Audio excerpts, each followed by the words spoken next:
बिस्मिल्लाहिर्रहमानिर्रहीम। हुजूर अकरम सल्लल्लाहु अलैहि वसल्लम के ताइफ के सफ़र का किस्सा।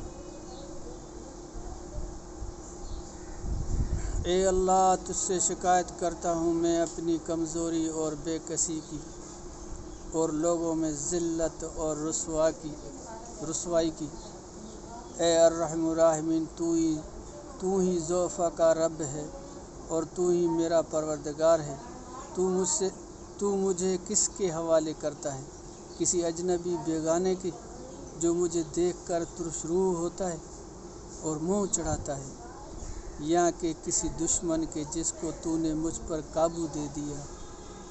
ए अल्लाह, अगर तू मुझसे नाराज़ नहीं है तो मुझे किसी की परवाह नहीं।